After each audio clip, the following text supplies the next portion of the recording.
Sim, muito rica, né. 5, 6 anos atrás falava-se muito da questão do ouro e do calcário aqui, que predominava aqui no estado de Mato Grosso, né. Hoje nós temos a maior jazida, o maior projeto de zinco do mundo, que é em Aripuanã. Nós temos aqui, a Nexa, a Bemisa, outras empresas mineradoras de grande porte, que estão pesquisando cobre, manganês, estão pesquisando outros bens minerais. Então Mato Grosso ainda a gente considera que é uma criança, porque nós não conhecemos ainda o nosso potencial, mineral, geológico, né, que ainda está sendo feito vários estudos aí, pesquisa, para ver a possibilidade de outros bens minerais serem explorados, tanto na nossa região quanto no nosso estado. Eu ouvi falar que aqui nessa região onde existe a proposta para ser desapropriado, aí na região de Vila Rica, São Félix do Xingu, diz que é uma das grandes minas, talvez a maior no estado de Mato Grosso, ou talvez tenha no Brasil, de potássio. Isso já é confirmado ou ainda está em estudos? Então, Gilmar, isso são ocorrências, né, que já foram verificadas. Nós temos o potássio, o fosfato lá em Jauru, já está operando a Bemisa já está operando também esse trabalho aí. Então existe muita pesquisa em Mato Grosso, né, um investimento alto para que se viabilize, né, que tem que ter um montante, tem que ter uma jazida que haja viabilidade econômica para a implantação de grandes projetos. E o potássio, eu vejo assim, ele tem um reflexo muito grande no agronegócio, né?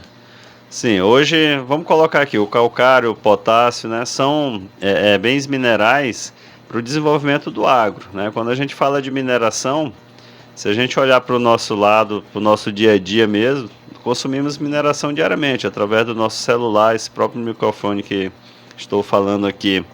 Ele é feito de mineração, esse ambiente que nós estamos aqui, e a sociedade, as pessoas às vezes não conseguem ter essa percepção, né, da importância da mineração.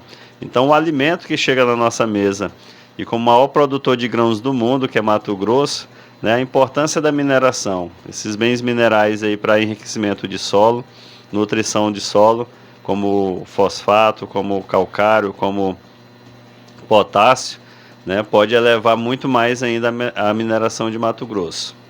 Agora, com relação à questão política, sabe que a gente não vive sem a política está na nossa frente, cada ação que nós vamos fazer, estamos falando em política. Com a mudança de governo, o relacionamento com o setor e com o governo, como que é hoje?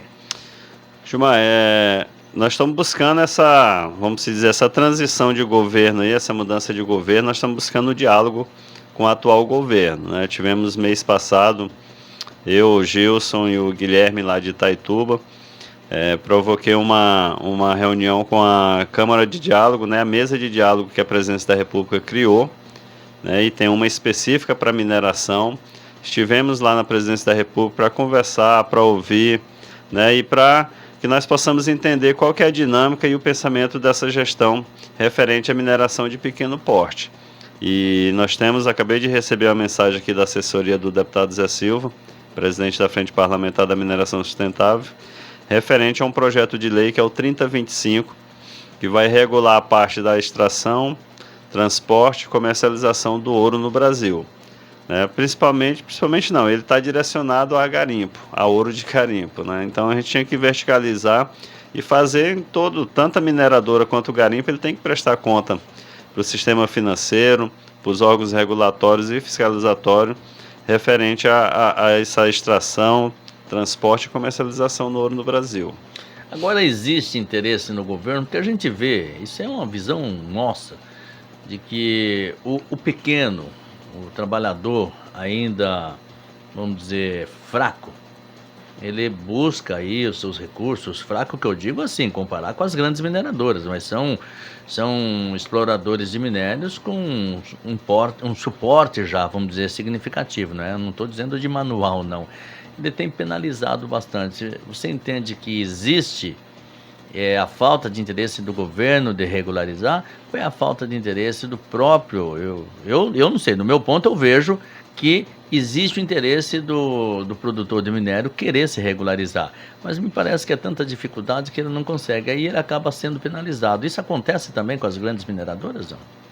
Gilmar, isso na realidade, é uma ausência de política de Estado, né, para o setor mineral, principalmente para o pequeno, porque o grande, quando ele vai fazer investimento numa pesquisa, ele consegue recurso, financiamento. Ele já, vamos fazer um comparativo ao agronegócio, né?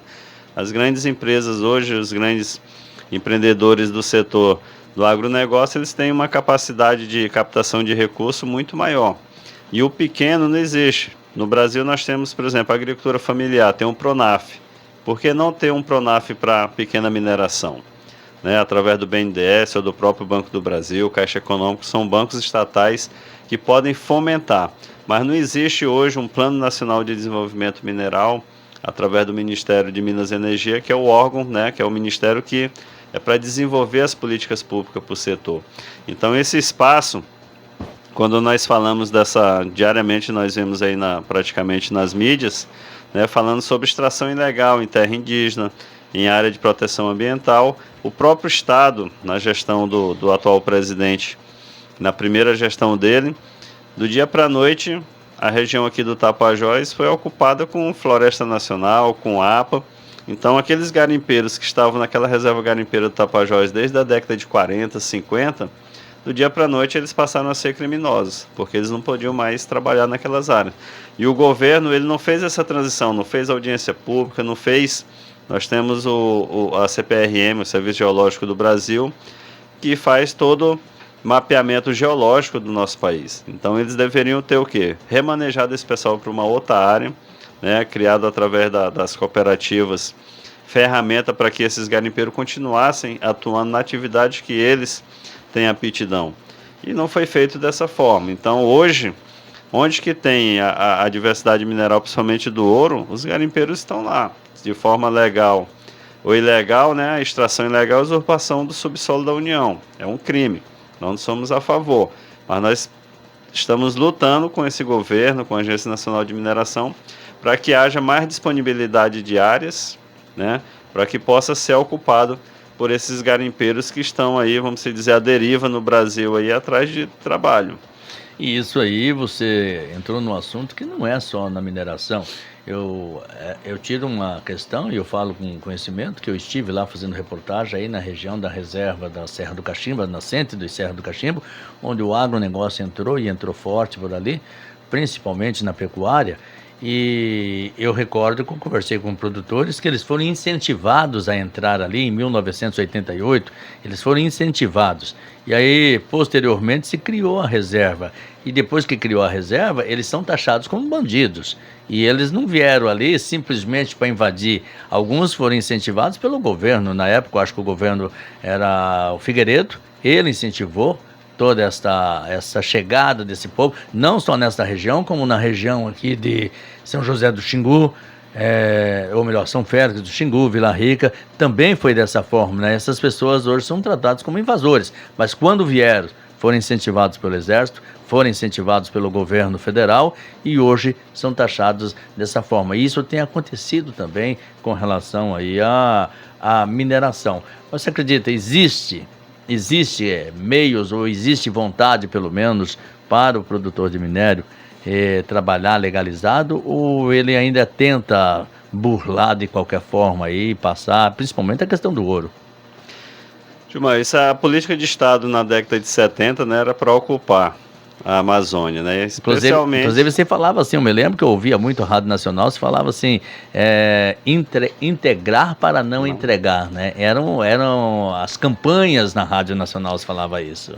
Justamente, esse era o lema, né? Então, essa transição, a questão do desenvolvimento sustentável, que já começou com algumas convenções da ONU, e ela foi respaldada no Brasil com a ECO 92, né, que criou-se a Agenda 21, para vários segmentos, principalmente essa questão mineral que contemplava dentro da Agenda 21.